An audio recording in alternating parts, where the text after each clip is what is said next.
Newsfirst, Newsline with Faraz Shaukat Ali. Hello, good morning and a very warm welcome to Newsline, live from our studios here in Dawson Street in Colombo, and joining my colleague Bandana Jayasekara. Good morning. Good morning, Shaukat. Two of our colleagues from Newsfirst, Mr. Udaya Waniyarachi, who is Mr. Gamada. We'll tell you about that in a second. And of course, Shami Rasuddin, the Director of English News. Very good morning. Nice to have you on the other side. A very good morning to you, Faraz. It's been nice to be on the show today with you and Bandana. It's a great pleasure to have you. How well did this Gamada program go, door to door? Faraz, I think it was a resounding success. One of the reasons that I'm wearing the Newsfirst t-shirt today resembles how proud I am. I've been with the network for the last 11 years and I've never seen an unprecedented project like this, reaching out to the people and having the Newsfirst logo on my right, on my left, on my near close to my heart means that at the end of the day we have to serve the people. We are a people's network. We have reached out to the people in the rural masses. We've spoken about their grievances. We've spoken about what they go through. No education, no doctors, no nurses, no hospitals. The list goes on for us, and you were there with me when we were there in Badiklo. You saw the stories that came out, very heartwarming. Most of the stories even brought tears to our eyes for us. And this shows that the authorities have not done nothing about the people's grievances of the last few years. And you go to a village, you go to Babunia, the first place that I visited, you have the hoardings of the former president in jungles. You have the hoardings of the former speaker in jungles saying Gamanaguma, Divinaguma, so on and so forth. But you go to those villages and see nothing has been done for these people for us. It's just, they are the forgotten people, as you mentioned on your program on Thursday. And Udaya, this project, Bandana told me, is you're in charge of this project, the Gamada. How did you feel? Did you feel it was very successful? Yes, actually this is very successful project. In Sri Lanka, we did first time what is the public service journalism. We convince general public and the authority what we can do in media. It is our success. And don't you think that I've noticed this, that during natural disasters and so on, the public appear to have ceased to trust in government, whilst they certainly, hopefully, trust in God, but they certainly trust in the media, and they appear to trust us, our network. I've noticed that every time there's been some sort of natural disaster, the public spontaneously turn up and leave us what they can for onward transmission and distribution. That is, of course, it's heartwarming for us, but it also is an indication, is it not, Bandana, that there is a systemic failure on the part of each successive government to address the real needs of the rural masses. They make it up. That's true. Like Shamid, also when we went to, I spent 2 days in Badiklo, a certain area called, I discussed with Faraz, Jebatotam, and like there's a land grab. See, it was very interesting. So by the previous Kalkala and even the present all this. So I asked them, aren't you scared? Then they said, no, we are not scared because you all are there. He said, Sirasa, Shakti, you all have come, so we are not scared. So they got for us lots of strength due to our presence. Actually, they trusted us. Yeah. Yes. Absolutely. This has been happening since the 2004 tsunami for us, to be very honest. When we launched the Sirsa Shakti Sahana Yatra, people have been with us right throughout. We did 3 Sahana Yatras just last year alone. And the way in which people came on board and gave us goods to be distributed to the affected people shows that they have placed their trust on a network like us. And we even did a project where we gave goods to those who were affected by the earthquake in Nepal as well. You saw the manner in which people came on board and gave us the goods. We've got a small clip, about a minute's worth of work. perhaps we can play that clip now and share some of this with you. The road, dusty. The sun bearing down on us with a vengeance. The road leads to Paru in deep Kenya, Trincomalee, where life is hard with or without the war that ended 7 years ago. The tsunami in 2004 wiped out the little hope they had. It is evident that the road has not seen a coat of tar in over 3 decades. This road is rarely used by outsiders. Those living here are neglected and unwanted, and the road bears testament to this. It is here that I met a mother who has no dreams. She admits that she can't either read or write. படிக்கல என்ன படிப்பிக்கல எங்க அம்மா அப்பா வந்து என்ன வீட்டு வேலைக்கு விட்டு தான் வளர்த்தாங்க அப்பா செத்ததால இப்ப எங்களுக்கு எந்த கை தொழிலும் எனக்கு தெரியாது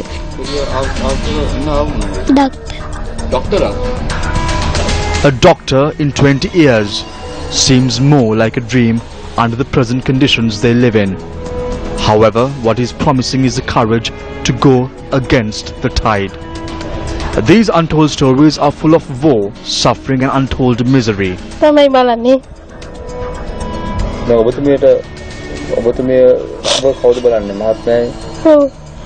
Their deep eyes are like wells that hide these stories. It is in this backdrop we came across this shack, spotted by our driver Nihal, who also played the role of stringer from time to time. There was no welcome for us, everyone minding their own business. The house sent shivers down my spine. How can one possibly live inside this shack? I'm right now seated in the coastal belt of Paru, Kenya. Sand and a roof on top of my head. This is a very residence of an individual named Rajahan. He was displaced by the conflict. Now he has found safe haven in this small house. I couldn't help but notice how a pot of rice was being cooked inside this house, the only meal Rajahan can afford to his wife and 3 children, who have been living inside this shack for 6 years now. The Newsfirst Gambat team promised to grant assistance to build a house. Seconds later, there was laughter and a warm goodbye. There is hardly anything to see here. These are parts of Sri Lanka that have been conveniently forgotten by the people and by respective governments. A land of no dreams. Shamir Suldeen, News First, Kenya, Trincomalee. Shami, it was so moving. All those, every story was moving actually. I was wondering in all this, what happened to some of the funds? They obviously not reached there. These people are what I call the forgotten people of Sri Lanka. Absolutely, for us, conveniently forgotten by the authorities, if I put it right. And they what we found was helplessness, hopelessness, and homelessness, and compounding all that was this utter lack of opportunity for these people, for our people, to live this life. And also to add to that, what Farah says is very interesting. Now you saw how they live, and in today's one of the papers, the dear Prime Minister, your dear Prime Minister says, Tamange gedara malga karna sangwardanayak ඇති කරනවා. That he will make each house a palace. What do you think, Faraz? I mean, the Prime Minister sometimes says the most absolutely outrageous things. He's obviously trying to draw a parallel with that lovely British saying where a man's house is his castle, and he's trying to have a play on that. I suggest that the Prime Minister gets moving out of his offices and his various little trips, cancels his visit to China, and joins us if he likes, we can give him the route, and goes to rural Sri Lanka and see for himself the intensity of the suffering of the forgotten people of Sri Lanka. I think that's what he ought to be doing. Absolutely, Faraz. You are spot on. You know, you have powerful ministers of the government now constructing houses when what they really should do is go out there and speak to these people. You go on the highway, you go on the A9 highway, you go on the A6 highway, just walk 200 meters inland and see what these people go through. You go and ask them, do you have dreams? You know what they tell us? What is dreams? Can you describe what dreams are? And then you have to tell them, what is your ambition? What do you want to become in the future? You ask someone in Colombo, what are your dreams? They would say they want a car, they want a house.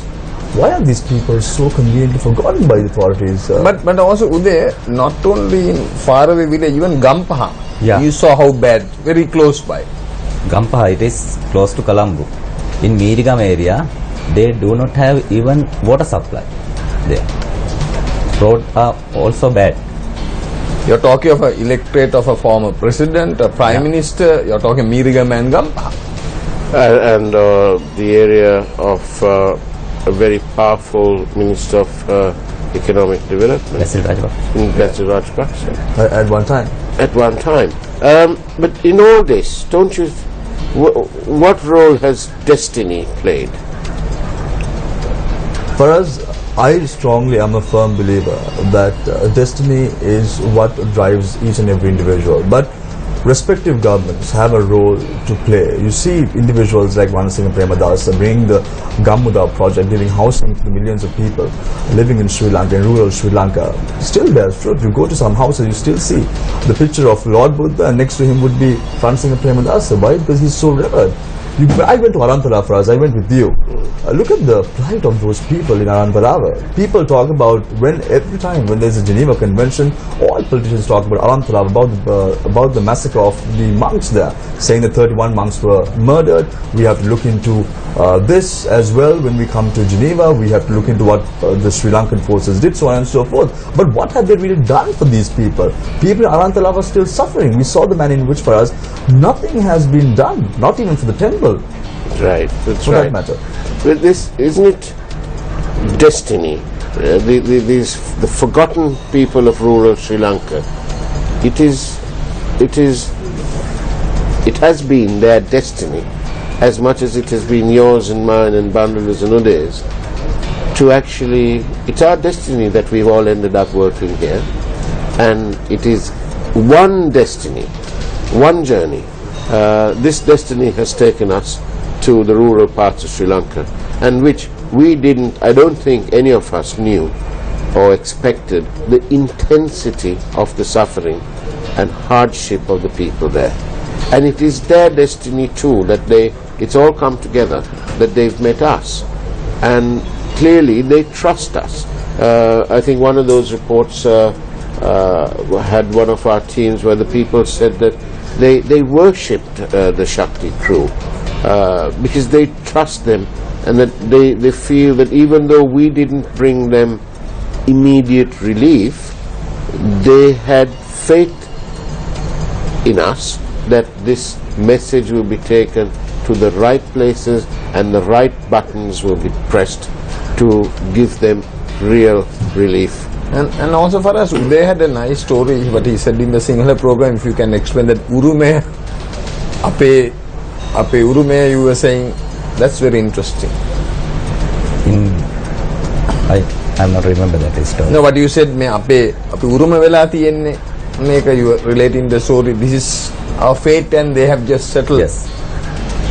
I will explain it in Sinhala. Yes, Sinhala, yeah. They said, ඒගොල්ලෝ කියනවා මේගොල්ලෝ බලාගෙන ඉන්නවා මේක අපේ උරුමය. ඒ කියන්නේ මේක අපි කියනවා කර්මය කියලා මිනිස්සුන්ට. හැබැයි ඒගොල්ලෝ හිතාගෙන ඉන්නවා මේ ප්‍රශ්නේ කියන්න ඕනේ නැහැ. We don't have to tell this to the politicians or any other authority. මේක අපේ උරුමය කර්මයක් නෙවෙයි කියලා. ඒගොල්ලෝ ඉදිරිපත් වෙන්නේ නැහැ ප්‍රශ්න ඉදිරිපත් කරන්න. ඒගොල්ලෝ බලාගෙන ඉන්නවා අපිට මෙහෙමයි. හැබැයි අපි දන්නවා everybody has the equal opportunity in Sri Lanka. ඒගොල්ලන්ට මේ opportunity එක නැහැ. ඒගොල්ලෝ හිතනවා මේක අපේ උරුමය මේක අපි බලාගෙන ඉන්නවා. We have to suffer for us. Yeah, they think that's a destiny at the end of the day. I just want to draw a parallel to what Faraz was saying. For us, there's a quote saying, people will forget what you did, people will forget what you said, but people will never forget how you make them feel. And that's the exact thing that we did. Yes, people will not forget how you made them feel. Absolutely, for us, because people don't want, when you go to their houses, they don't want houses immediately, they don't want money, they don't want education immediately. What they want is an ear.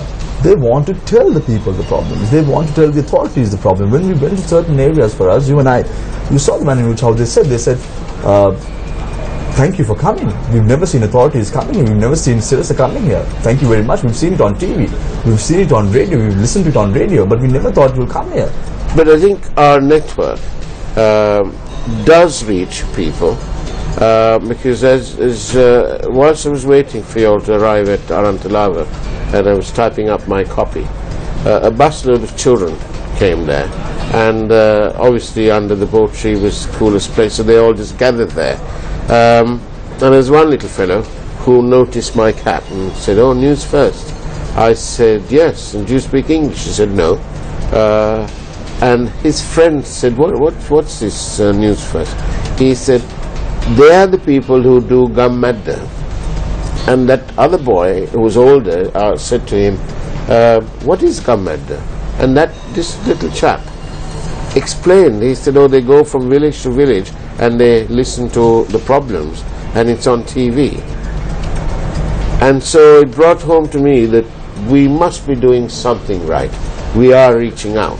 Our message is going down there. And the other corporates must also realize that they have a real responsibility, and that the responsibility is not merely the bottom line. A big responsibility to play for us, corporates, individuals in Sri Lanka. I've seen the manner in which how Sri Lankans have a very big heart when it comes to helping each other. I was in New York in the year 2012 for us when Hurricane Sandy struck. There was no electricity in New York for close to a week, and no one came and asked you whether you ate, whether you are okay, whether you have shelter, nothing. But if something happens in Sri Lanka, let's say a drought or let's say floods, you have networks like us coming on board and helping these individuals, speaking to them, asking them whether they ate, whether they have any problems, whether they have shelter. And that is exactly what we do for us, and that is the exact thing that we are good at. We have to invite all the corporates to come on board. We have to invite individuals to come on board and help us in this venture. But there's more individuals helping us, right? Absolutely, Mandula, because we see a lot of people calling us. I've got many emails saying that many corporates have sent us emails saying that they want to help us. I think the chairman of this organization also spoke to us for us and said that he never expected there to be so much of war, so much of suffering in rural Sri Lanka. And when we started this project, we started as a very small project to see what the people are facing. And this project, Bandula, and for us, just reaches out to all the people. And when we listen to those problems, it's just very heartwarming. And Shamil and Uday, I think we have to recognize the effort that we did this jointly with the University of Peradeniya. I think we should recognize that. We must do that. In the meantime, we need to take a short commercial break. We'll be back. Do stay tuned to Newsline.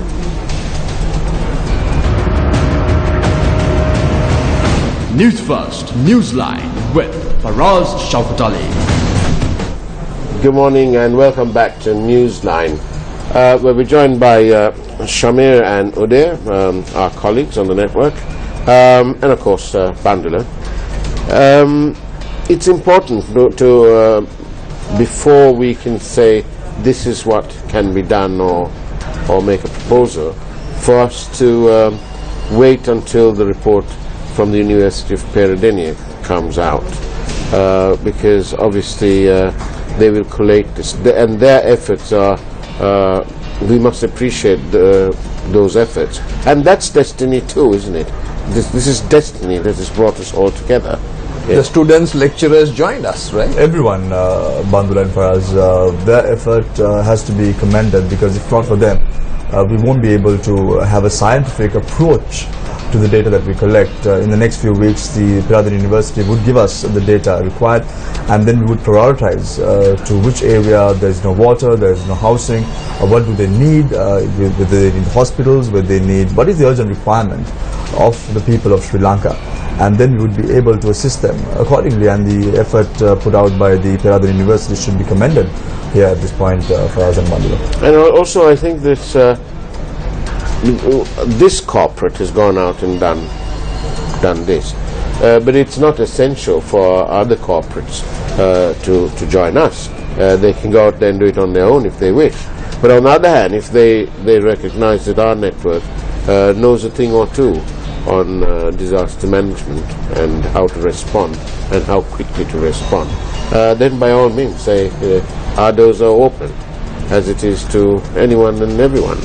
Uday, there was a nice story I heard when Shevan went and the team about the story of real human spirit, about water, and if you could tell for us and our viewers what really happened there. ඒක ගොඩක් sensitive story එකක්. ෂෙවන් මහත්මයා ඇතුළු කණ්ඩායම යනවා නිව්ස්වර්ස් කණ්ඩායම ගිහිල්ලා ඒගොල්ලෝ වතුර තිබහට වතුර එකක් ඉල්ලනවා. They ask a glass of water. මේගොල්ලෝ එක්කෙනෙක් වතුර බිව්වහම හැමෝටම දැක්කහම ඕන හිතෙනවනේ. හැමෝම වතුර බීලා ඉවර වෙලා ඕගොල්ලන්ට මොනවද තියෙන ප්‍රශ්න කියලා. මහත්තයෝ ඕක තමයි ප්‍රශ්නේ කියන්නේ. වතුර නැහැ. ওই මහත්තුරු බිව්වේ කිලෝමීටර් 15ක් විතර එහා ඉඳලා ගෙන ආපු වතුර. Again for us it boils down to what people do in Sri Lanka. Walk 15 kilometers to have a glass of water, and they bring that water after walking 15 kilometers and then give it to the people who come on board as their guests. And look at the human spirit, as Bandhu correctly mentioned. Where are the politicians here in this equation? Why aren't they thinking a little bit further? They have to think about the people who elect them.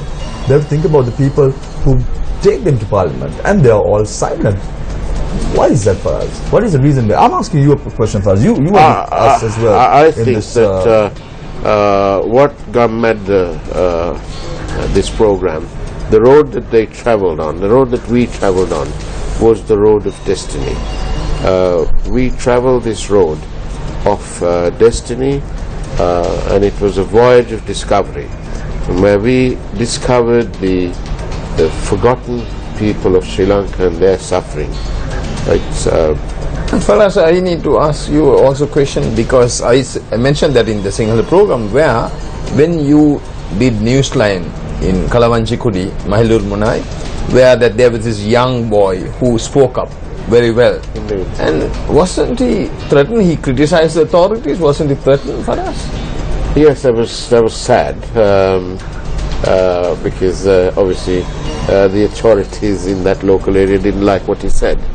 But this road of this destiny avenue, if you like, or destiny highway, has taken us, and we have discovered something which I don't think any of us enjoyed discovering: the suffering, the people, the heat, the lack of opportunity. Above all, it was a lack of opportunity to give some dignity to their life. That couple that we went into in this little shack, it was so hot, and that the lady there, she was over about 85 years old, and the first thing she told our reporter was that she didn't have anything to give us. That was the spirit in which they lived, and that couple were living for nothing other than a call from above. For us, What's the next step? I like to know, for us to tell our viewers, what are we going to do after this? What's the next step beyond after this? Yep, finished it for 25 days. They would want to know. the Newsfirst Gammada program, Uday, correct me if I'm wrong, is going to continue. The second phase is going to happen very quickly, very soon, because we know that the people have placed their trust on us. We have to join hands with them, And so many help are them, waiting. assist them. Yeah. And as you said, Bandhu, there are so many people waiting to assist as well. Getting back to what Faraz was talking about destiny, Faraz, I want to I have a note of caution to the politicians who take the people's votes and go to parliament, go to Pradesh Sabhas, go to provincial councils. Don't forget, there is a God above us. He's waiting, he's looking at every one of you. And it's time that you come on board, assist these people, and really go to the grassroots and see what these people are doing. Destiny should not shape their futures in the future. And I strongly believe, for us, my personal opinion is that politicians have a very, very big role to play, just as networks like us. They have a very big role to play. We have set the platform now. Come on board, be a part, and let's assist these people who are in dire need in Sri Lanka. Uday, how can our viewers assist in this program? How can the Newsline viewers, if you... Now we have several telephone calls, emails and letters, and anybody contribute us, anybody come and meet us every time in 24 hours. We are in Braybook Place and we can coordinate you into those affected people. So we can coordinate whatever they want to do. Yeah. We can channel it to wherever. But what of the commitment of politicians? We have a minister, a powerful minister of the government who had said that he's going to join with us to assist these people. For us, it's very welcoming. That is the Minister of Local Government and Provincial Councils, Minister Faisal Mustafa, coming on board and saying that he will be a part and he would assist those in need, and he would be joining us in this endeavor, which is very welcoming. As a Colombo-based politician, and coming on board and saying that he's going to assist us and make sure that we carry out this project successfully is very, very welcoming for us. And he's one of those ministers who came on board. I think the area politicians have a very big role to play at this point in time. I was at a AmCham meeting soon after this government was elected, and the Prime Minister was almost apologetic when it came to the issue of those one-off special taxes. And he very candidly said that, look man, we had no other choice. That's why we did this. And we know that you'll support us. That was met with a lot of derision.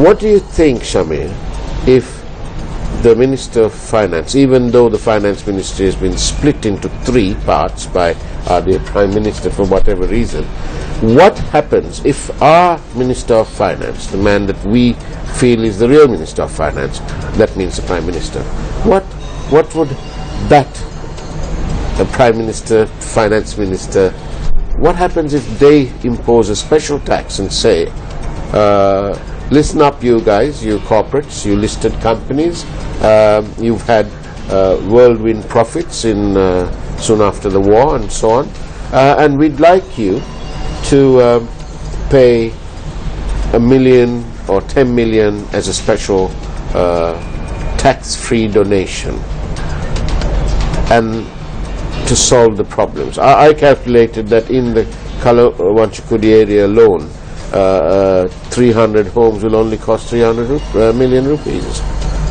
It sounds almost peanuts compared to the bond scam, which is over 1.7 billion and so on. What do you think, how do you think corporate Sri Lanka will respond?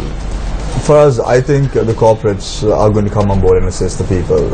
I am positive that there are many corporates in Sri Lanka who really want to assist.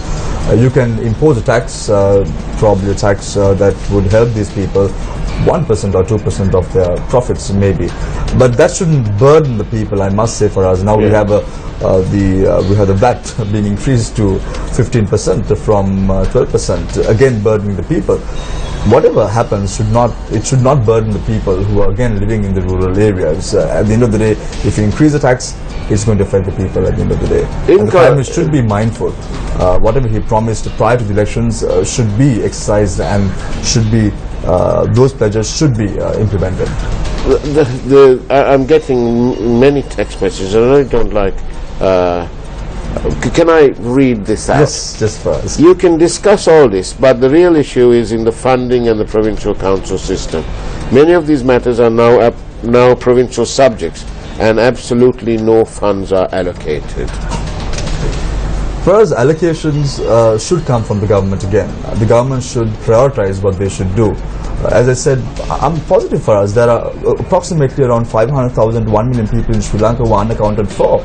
They're probably not even in the census. You have individuals, when we were going towards Mahawaya from Badikla for us. Yeah. You had individuals living on either side of the road. We stopped at one of the places and asked them, do you have deeds? They said no. Are you registered? They said no. Do you have identity cards? They said no. So then, what are these people? These people are the forgotten people of Sri Lanka. Newsfirst, Shakti TV, Sirasa and TV1, we've been out there and we have, much to our dismay, found the forgotten people of Sri Lanka. But we are happy that we have found them, because hopefully between us, with your help, we can help to alleviate the problems of the forgotten people of rural Sri Lanka. And on that note, Uday, Shamir, thank you very much for having joined us. Thank you very much for inviting us and having us on board today. And Bandulu, thank you very much too. Thank you, Shaukat. Thank you for watching. Please don't forget the forgotten people of Sri Lanka. Take care and God bless.